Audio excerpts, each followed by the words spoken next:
Вот. И, конечно же, хочется их сегодня успеть озвучить, потому что тема достаточно обширная, скажем так. Вот. Ну, напомню, что каждую неделю мы собираемся специально для тех ребят, кто хочет разобраться. И на самом деле странно, почему большинство людей не заходит на такие занятия. Видимо, может потому, что они думают, что уже как бы все знают. Не знаю по каким причинам. Но, как показывает практика, вот те, кто думает, что они все знают, они, оказывается, ничего не знают. У меня такое вот складывается впечатление, что они вообще вот не понимают вообще, что происходит. Вот, поэтому заходить, конечно же, нужно, даже если вы уже и были на таких занятиях, то посещать их необходимо регулярно. Даже вот, кстати, может стоит записывать какие-то моменты, там с ручкой, с тетрадкой и так далее. Вот. Немного вспомним, о чем у нас было прошлое занятие. Прошлое занятие у нас было о белке, если вы помните, кто присутствовал, так? Мы говорили о белках. И как с современными продуктами, вот белковыми, контролировать вес? Легко ли? На самом деле, я отвечу за вас, на самом деле нет. Нелегко, потому что мы видим вот пример белковых продуктов и, как вы понимаете, большое количество жиров в некоторых, а в некоторых много калорий, а в некоторых много и того, и другого. Вот вы видите там сыры, да, там творожная масса, котлеты, свинина и так далее. Поэтому многие люди, конечно же, убирают из рациона тот же и желтый сыр, и какие-то мясные изделия просто-напросто из рациона, потому что им так вот проще будет, да, то есть проще контролировать вес и самочувствие, соответственно, будут придерживать. Поэтому сложно на самом деле с этими продуктами контролировать свой вес. Вот. Плюс ко всему, я вот смотрю, ребята там вот, я не знаю, сейчас как раз их нет, наверное. Вот ребята, которые у нас сейчас в марафоне, там, по-моему, Борис, да, вот он регулярно, у него перекус, по-моему, первый перекус в виде 2 яблок. Вот. Прошу обратить внимание, что мы должны следить за тем, что у нас каждый прием пищи должен быть белковый. И мы должны с вами что? Сочетать, организовать именно баланс растительных и животных белков, чтобы не было одних животных, ну, а одни растительные у вас вряд ли получится сделать. Поэтому должен быть перекус, обращайте внимание, если у вас перекус, он содержит белок, значит отлично. Если там просто 2 яблока, то, соответственно, никакого белка там нет. И тем самым, особенно учитывая там мужское телосложение и вес и все остальное, то мужчинам нужен белок. Вот это важно тоже обратить на это внимание. Вот. Ну и, конечно же, задавайте вопросы. Мало кто задает вопросов, конечно, но, тем не менее, те люди, кто задает вопросы, они, как правило, имеют лучшие результаты. Вот. Ну и, соответственно, поговорим о том, сегодняшняя тема, да, что такое идеальный завтрак, и немного, может, даже расширенно как-то мы эту тему поговорим. Я вот этот график показываю, знаете, как показываю, такое чувство, что, вот, видимо, наверное, он на меня только произвел, ну, может, еще на кого-то, просто не говорили ребята, да, но, наверное, на меня он произвел сильное впечатление, когда я его увидел первый раз, вообще познакомился с идеей сбалансированного питания. Потому что вот этот график, который обозначает долголетие, как люди живут, да, набирают иммунитет, умирают от здоровыми, можно сказать, в активном долголетии, да, там, в возрасте уже за 90 лет, а в результате мы видим вот такую картину. Понимаете? И сплошь рядом мы с этой картиной сталкиваемся, и вроде бы, знаете, как с людьми вроде мы уже как бы уже давно знакомы, там уже на протяжении нескольких лет, а все равно, вот, видимо, что-то недопонимают, да, вот, недопонимают, и поэтому вот такая вот складывается картина, когда продолжительность жизни, к сожалению, у нас, вот, печальная. И качество жизни, и продолжительность, и люди обращаются в аптеки и так далее. Поэтому в любой момент это что можно изменить? Изменить с помощью тех рекомендаций, которые мы даем. Потому что мы их даем, там, знаете, не от фонаря придумали все это дело. Этим занимается Институт питания человека. Вот, поэтому если вы хоть, я не знаю, там процентов на 50, там, давайте на 20 хотя бы, будете придерживаться вот этих рекомендаций, то, соответственно, есть шанс вот эту красную загогулину исправить на зеленую хорошую такую вот прямую, кривую, скажем так. Поехали. Значит, современная статистика утверждает, что питание – основная причина болезней в мире. Если как бы кто-то еще сомневается, вы можете, как я, вот зайти на сайт Организации Объединенных Наций и найти вот такой материал, называется «Почва, эрозия цивилизации», и там говорится о том, что 33% глобальных почвенных ресурсов деградировало вследствие эрозии.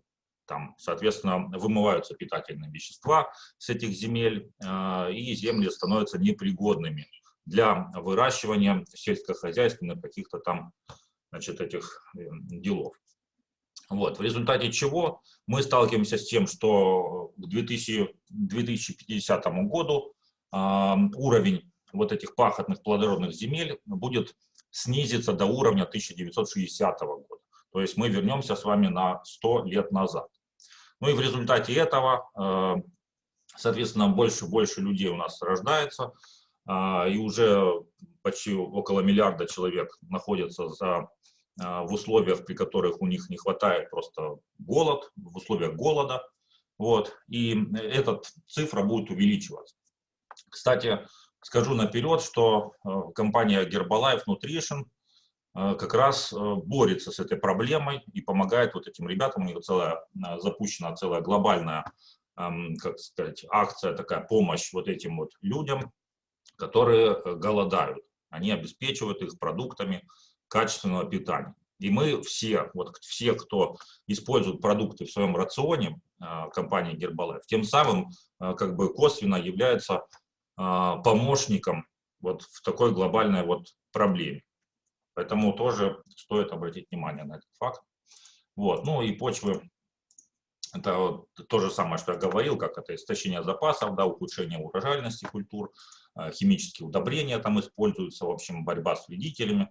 И в результате чего происходит истощение дальнейшей почвы. То есть у нас, если вы помните, раньше был чернозем, славился Украина, славилась черноземом, то сейчас на данный момент, кстати, один из вопросов, почему компания Herbalife, кто не знает, она имеет свои земельные участки, да, где выращиваются растения, которые потом перерабатываются, и потом которые мы с вами кушаем ежедневно.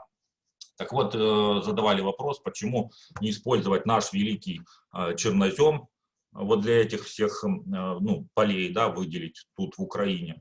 На что компания сказала, после того, как провели химический состав наших черноземов, оказалось, что они не настолько черноземы уже, как были раньше. То есть они не дадут тот качественный потом продукт, урожай, который дают в других каких-то регионах планеты. Ну и в результате мы видим то, что вот в яблоке, да, возвращаясь к этим яблокам, видите, снизился там за 100 лет, снизился кальций, фосфор, железо практически на 96%, ну просто по цифрам, все порядка там 40-80% снижения всех питательных веществ. Точно так же и в пшенице, ну, в общем, во всем, да, во всем, если мы возьмем, даже говядина, мы видим, что потеря витамина А вообще 100% произошла, ну и так далее. Так это в слайд видно. Далее продукты также проходят еще очищение, рафинирование, в результате чего мы получаем уже совершенно бесполезный продукт в виде каких-то там каш, которые продаются у нас в магазинах, быстрого приготовления, небыстрого приготовления, там жареные каши какие-то, в общем, какие-то по-всячески обработанные. В результате мы получаем где-то муку. Кстати, белая мука – это вообще зло, обращайте на это внимание. Это те продукты, которые в первую очередь нужно избавиться от них. Сахар тот же, да, мы сейчас за него даже не будем говорить. И, соответственно, вот в этих зернах потери по белку, по витаминам, минералам в результате того, что клетчатка там, да, уходит, в результате вот этой обработки. Изготовление масел точно так же. Современные технологии приводят к тому, что масла теряют свою ценность, и в итоге наш организм получает просто пустые калории. Добавки в пищу, различные вот эти ну, понятно, что можно любой продукт разложить на ешки, даже тоже яблоко, но есть природного происхождения, а есть которые искусственно химически сделаны на предприятиях и заводах, там, где делают нефтеперерабатывающие какие-то продукты, и в результате эти вот добавки поступают к нам с вами в продукт. Понятное дело, что в яблоки вы не засунете туда какую-то ешку, да, которая уже там присутствует. А вот те, которые мы покупаем искусственного, там майонезы различные, колбасы и тому подобное, вот это все там, конечно, присутствует. Рыбные какие-то изделия, сладости, я уже вообще про них не говорю. И в результате чего вот это все приводит к расстройствам пищеварения, проблемам с сердцем, проблемам с онкологией и так далее. Современные продукты, технологии, вот эти вот, да, там коровы, кстати, коров в Украине достаточно, чтобы там производить какое-то молоко, но для того, чтобы усилить, так сказать, производство, да, они же не, знаете, помните, есть такая штука, как альпийские там луга, и рекламируют, кстати, часто там различные там представители шоколадов, о том, как корова там в этих, значит, альпийских лугах там ест эту травку, и в результате чего получается качественное молоко. Да, это так, на самом деле, это там, где-то там. У нас другая ситуация, у нас корову могут каким-то образом там накалывать, воздействовать на нее для того, чтобы она выдавала больше молока, так называемая трансгенная корова. Вот. Ну и в результате вы понимаете, какого качества мяса и, соответственно, молоко мы с вами имеем уже в готовом продукте. Вот. И вот это все ведет к тому, что у нас снижается иммунитет, появляются онкозаболевания, аллергические реакции, нехватка энергии, усталость, ну и, конечно, болезни избытков, то есть болезни избытка, да, о которых в двойной ловушке питания мы говорим ежедневно. Ну и сердечно-сосудистые. Вот. Плюс еще большое количество быстрой еды появилось. То, что появилось когда-то давно на Западе, там в Америке, сейчас уже дошло это и до нас. И я должен сказать, что даже люди, которые как бы не едят быструю еду, все равно мы возьмем борщ, который приготовлен, да, там на несколько дней, он стоит в холодильнике. То есть это та же самая быстрая еда. Мы его что сделали? Достали, ну, любой там продукт, да, приготовили, достали, разогрели и, соответственно, кушаем. Точно так же салат. Приготовили салат, вот пока мы его съели, это был хороший продукт. Как только мы его положили в холодильник и съели его завтра или послезавтра, то, соответственно, он уже точно так же представляет из себя вот фастфуд, да, то есть он уже не несет той питательной ценности, которая нужна. Ну и в результате чего этого вот мы получаем двойную ловушку ежедневного питания, вот эти вот избытки, от которых мы говорили, вот, жиры, углеводы, сахар, там, канцерогены, химия разная. И то, что приводит к лишнему весу, и с другой стороны недостатки. Витамины, минералы, белки. Вот то, о чем я говорил, кстати, ребята, обратите внимание на белок, потому что 2 яблока это не белок. Так? Вот, в результате чего ухудшение по здоровью, по самочувствию. Поэтому нам нужно здоровое полноценное питание, полностью сбалансированная вот такая тележка. И самое важное, там многие расстраиваются, знаете, там говорят, а вот там у меня там сегодня был праздник, или там завтра будет, или там свадьба 2 дня мы будем праздновать, и по этому поводу очень сильно расстраиваются. Вот, расстраиваться не нужно, потому что здоровье определяет не то, что мы едим по праздникам, а то, что мы с вами едим каждый день. Вот каждый день, что мы едим, вот это определяет наше здоровье.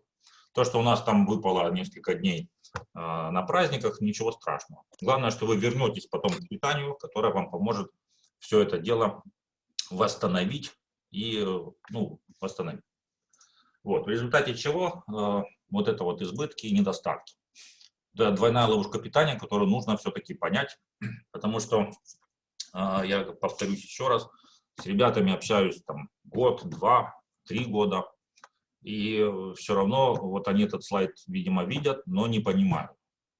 Поэтому, если вы его видите первый раз, рекомендую его запомнить сразу же, вот сегодня. Не ждать, когда вы поймете это через год, потому что через год вы можете оказаться в плохом удручающем состоянии, вот ожирение, болезни сердца, сосудов, остеопороз, артрит и так далее. И тогда лечение вот этих всех вещей, оно выйдет большое количество денег. чтобы восстановиться, а потом еще нужно будет восстановиться какой-то период времени. Поэтому обратите на это внимание. Так, ну и там несколько еще цифр, да, это раньше говорили о том, что у нас каждый 10-й украинец умирает в возрасте до 35 лет. Это статистика еще, не знаю, 10 лет назад была. Как на данный момент, я не знаю. Вот сокращение, ежегодно население Украины сокращается на 500 000 в результате вот этих всех, значит, вещей, о которых мы с вами говорим. Вот, об этом пишут не только у нас, об этом по всему миру пишут, что опасность в том, что мы едим, как мы едим, почему мы там набираем вес, почему проблемы с сердцем. Это во всех журналах, это во всем интернет открываете, везде об этом сказано по телевизору. Вот, и важно тоже отметить для себя, что толстеть не означает много есть. Потому что некоторые говорят, я там ем 2 раза в день и набираю вес.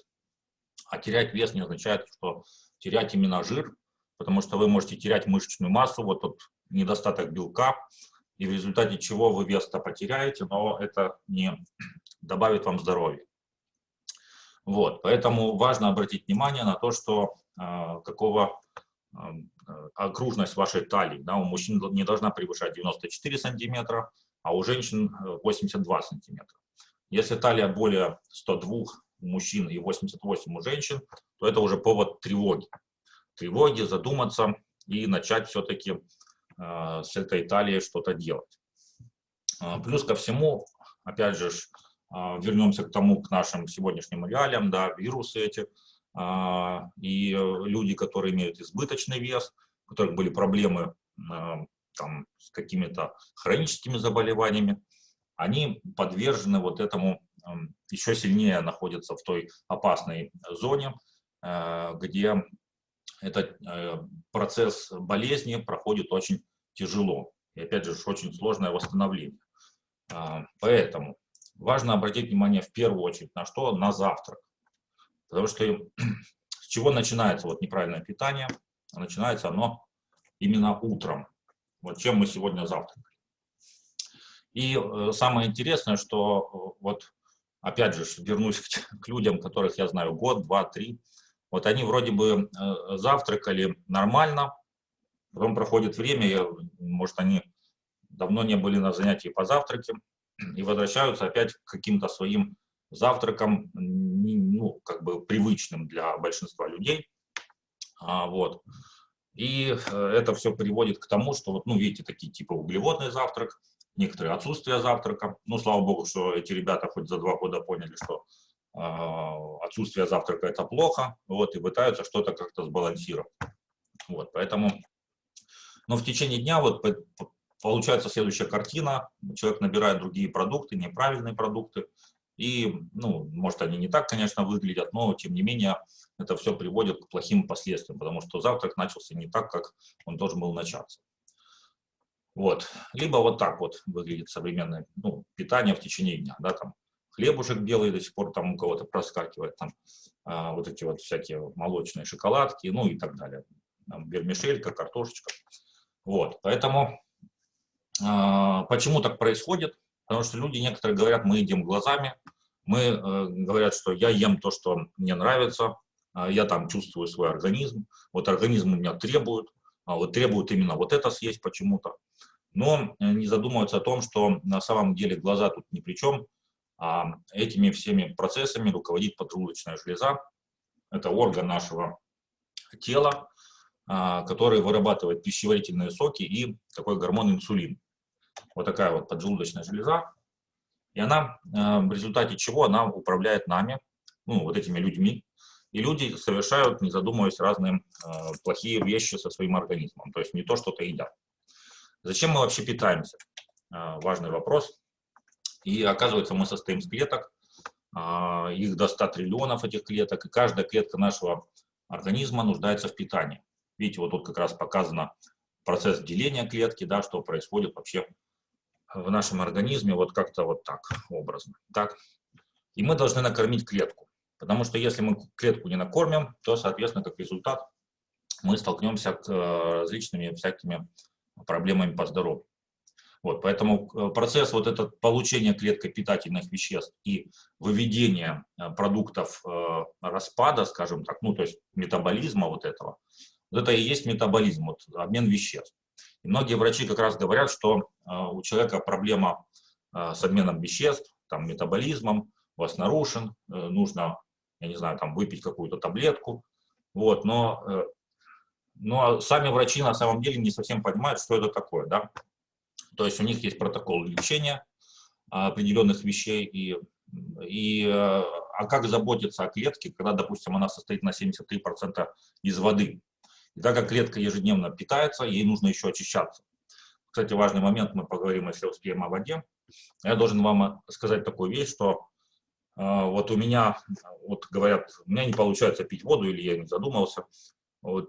Если вы проводите время там за компьютером, либо где-то сидите в офисе, ничего сложного нет.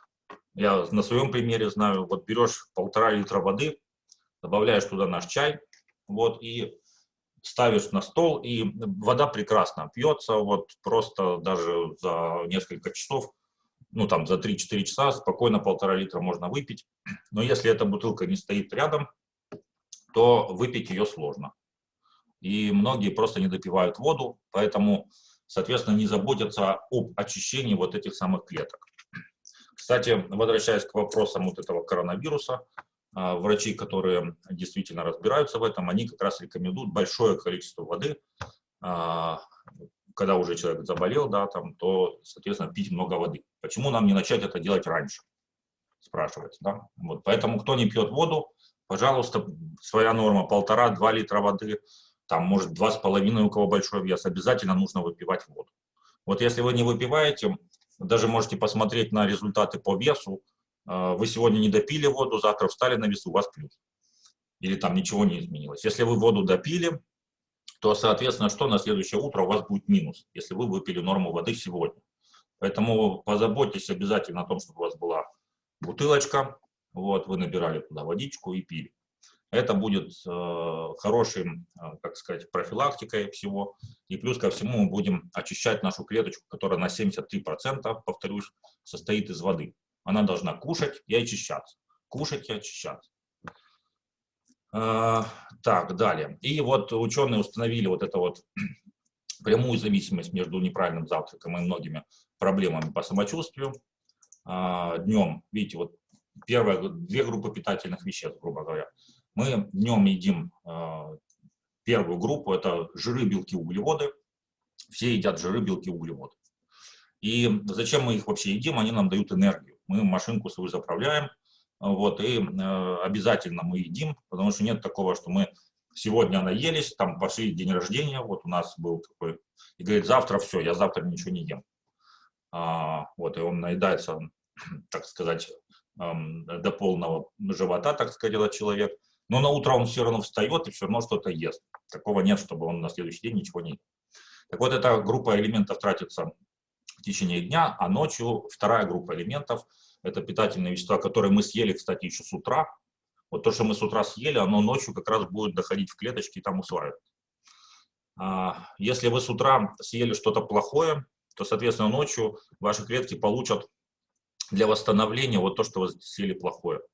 И утром вы тогда проснетесь, и, в принципе, вот такие ребята, вот с рупором, видите, вот такая клетка, она с рупором выйдет к вам куда-то во двор, либо позвонит вам с утра в дверь. Вот, вы можете даже утром их увидеть, эти клетки. Вот если вы там во дворе там где-то живете на каком-то этаже, вот утром встали в 6 утра, выгнули в окно, и там 100 триллионов вот таких вот ребят с рупорами стоят, с плакатами огромными, знаете, как сейчас вот бастуют там. Вот, и говорят, мы сухие и грязные, потому что у нас процессы происходили регенерации, вот этого восстановления, и там куча отходов, вообще мусора там всякого накопилось за ночь.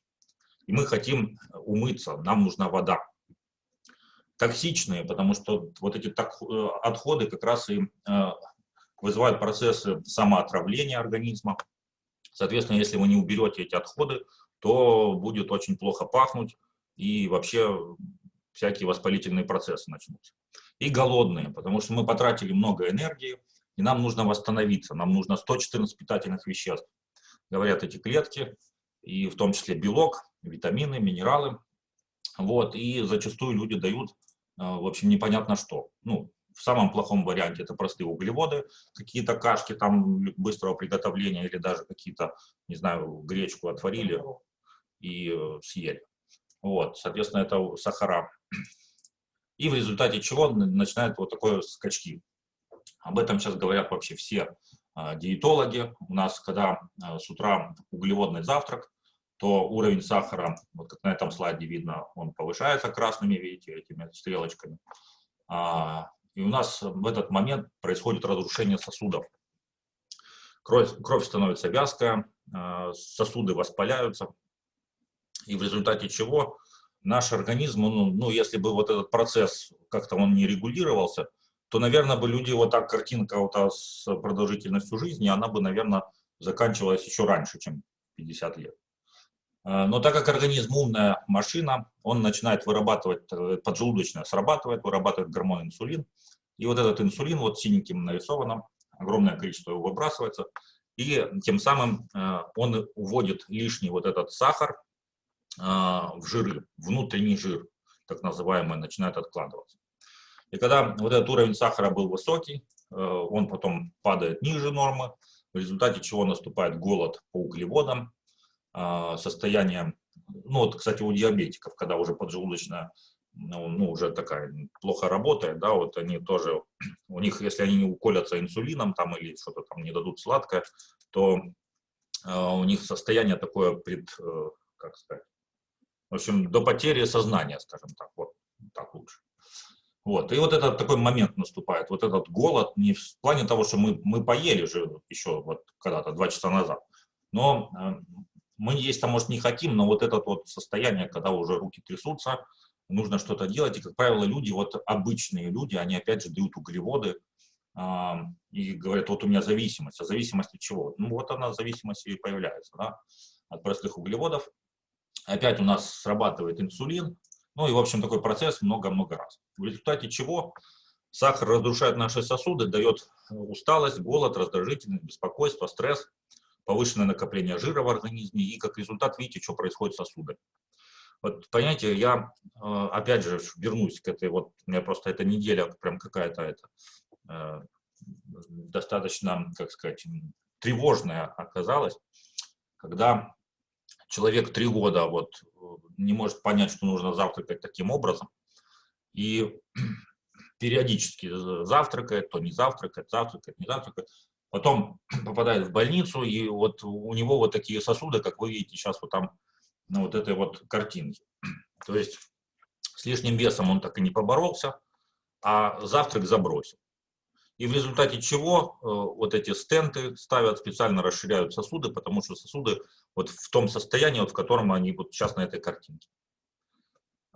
Мне, честно сказать, очень, ну, обидно, что ли, да, то есть когда ты рассказываешь уже 3 года одно и то же, а люди не слышат тебя. Так? Поэтому обратите внимание на эти слайды, подумайте сейчас уже, чем вы вообще завтракаете и чем планируете, и какие сосуды вы хотите иметь через год, через 2, через 3. Вот. Ну и, соответственно, это мы сейчас пропустим.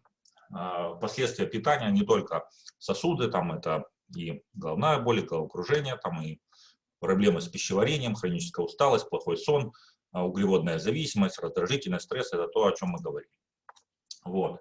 И каковы критерии вообще завтрака? Вот их нужно 4 критерия, их тоже нужно понять. Это первое, что мы должны, ну давайте первое, дать организму воду. До литра воды нам нужно дать с утра, потому что у нас за ночь потерялся литр с дыханием, с потовыделением и с утренним туалетом. И вы, если следите за своим весом, то вы знаете, что утром вы встаете, у вас вес на килограмм, как правило, меньше, чем, допустим, вот, ну, вечером вы взвешиваете, да? Вечером у вас на килограмм будет больше, вот, потому что с утра вы потеряли всю воду, ее нужно срочно вернуть.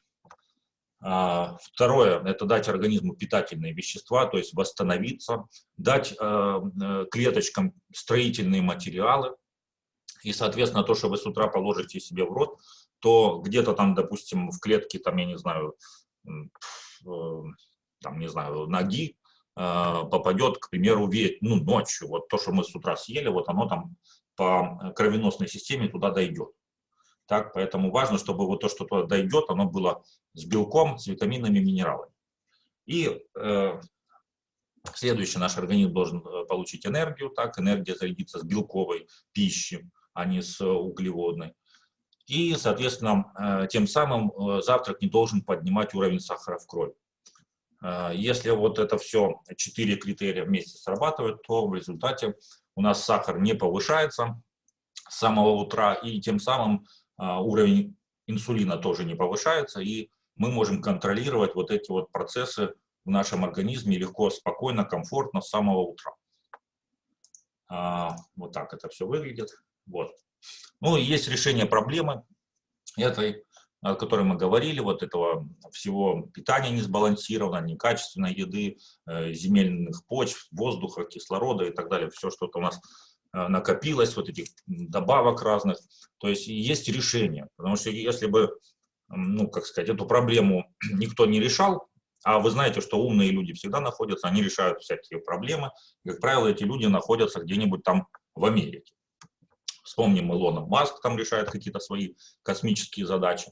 А вот проблемы питания современного решают буквально вот этот человек, Дэвид Хибер, который возглавляет Институт питания человека в Лос-Анджелесе, и Луи Игнаро. Это Нобелевский лауреат в области физиологии, который получил Нобелевскую премию в 1998 году.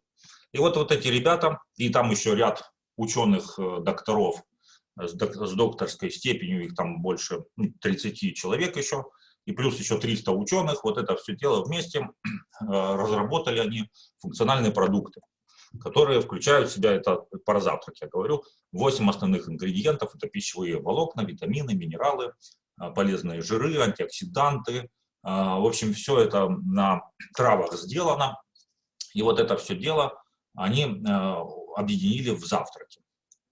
Завтрак выглядит вот таким образом, вы знаете. И еще несколько слов скажу.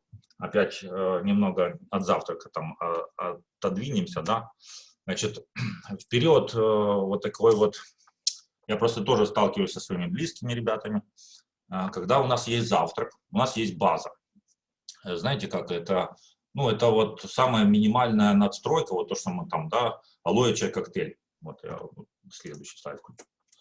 То есть 80 порций того, 60 порций того, там, или 100 порций того, 20 того, в общем, алоэ чай коктейль. И вот этот завтрак, он фактически решает все эти проблемы. Но это минимальная как бы программа, вот, и стоимость ее, если перевести вот на самую максимальную цену вообще, а вы знаете, сейчас уже никто не пользуется никакой максимальной ценой, но по максимальной цене это 56 гривен порция одна. То есть фактически это, ну, шаурма стоит 50, там где-то у нас в Полтаве, в Киеве, наверное, она стоит дороже, возможно. Кофе с шаурмой уже 70, ну, вы понимаете, к чему говорю. То есть это те продукты, которые там сомнительную питательную ценность какую-то дают. А здесь получается порция по максимальной самой цене 56 гривен. То есть получается, что мы обеспечиваем организм всем, и водой, и энергией, и питанием. Следующий момент. Это минимальная такая база. Второй момент, это то, что можно надстраивать эту базу, знаете, как трансформер, ее увеличивать, улучшать. И для этого мы там будем дальше говорить, но я просто скажу, это овсяно-яблочный напиток, бета-хард, там, я не знаю, Nightworks и так далее. И тем самым усиливать вот эту базу. Но знаете, что меня больше всего смущает? У меня иногда вот даже родственники мои приходят, говорят, а вот, допустим, вот есть такая штука, там, Herbalife Lime, ну, у нас в компании, жиры омега-3, вот, и они спрашивают, а я вот там вот нашла, значит, точнее, не я нашла, а врач там какой-то знакомый, значит, посоветовал мне вот так, точнее, он посоветовал знакомый, а знакомая принесла это, значит, на работу и говорит, я пью вот такой вот жир омега-3.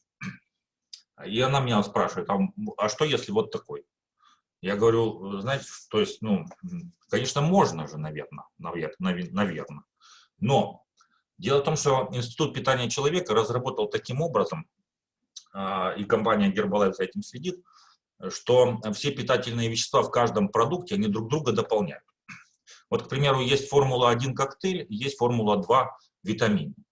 Вот если человек покупает аптечные витамины там или какие-то, то это вообще, ну, очень все сомнительно. Почему? Потому что если на рынке США в аптеках продается 40%, ну, не то, что подделок, но то, что не соответствует составу. Ну, к примеру, вы покупаете витамин, там указан витамин Е, допустим, там должен быть 15 миллиграмм, а его на самом деле 300 миллиграмм. А вы его накладываете на завтрак, который сбалансирован по составу, и тем самым я не знаю, какой это даст результат, ну, не знаю, я за этот результат не отвечаю. Я могу лишь только отвечать за те продукты, которые я знаю, которые представлены компанией Herbalife. Поэтому есть такая линейка, которая друг друга дополняет. Если вы берете, допустим, формулу-2 и кальций, то, соответственно, вы можете, когда вместе их пьете, они друг друга усиливают, и тем самым вот тот витамин Ю, который содержится в формуле-2, за счет него кальций усваивается и попадает в суставы. Если вы пьете мультивитаминный комплекс другой какой-то и кальций, там, я понятия не имею, как оно усваивается, понимаете? То есть, ну, тут уже прошло более там, 14 клинических исследований с нашими продуктами, то есть это исследования на людях, это клинически доказано, что оно работает вместе.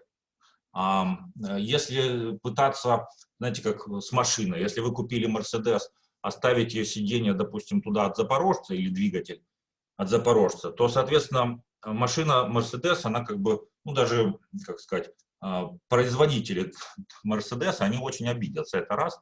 А второе, этот Мерседес не даст вам тех ощущений, комфорта, качества, скорости, там, я не знаю, по сравнению с тем, что вы там себе навыдумываете, так?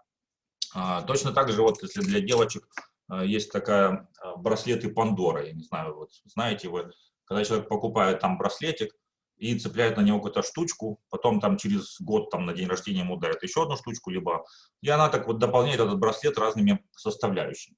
Если купить такой браслет Пандора и несколько их там прикрепить, а потом пойти рядом в какой-то продажу ювелирных каких-то изделий там или бижутерии и купить у Маши там Ивановны какую-то там фигню и повесить на этот браслет, то это будет выглядеть, ну, как-то, ну, некрасиво, вот, как минимум. Поэтому вот эти продукты, их нужно есть вот в синергии, вот придерживаться одной линейки. Потому что за другие я не отвечаю, за результаты я тоже на эти не отвечаю. И, как правило, люди потом не получают должного результата и могут оказаться, ну, как у меня знакомые, да, в больнице и так далее. Вот, поэтому что, ну, или хотя бы вообще не получить результат, давайте так, чтобы не сильно так вот пугать вас. Вот, поэтому у нас осталась 1 минута, вот, и я думаю, что будем заканчивать, потому что чуть-чуть немного затянули, видите, я даже заводу не успел сказать, но я за нее сказал раньше. Вот, и, ну, в общем, обратите внимание на то,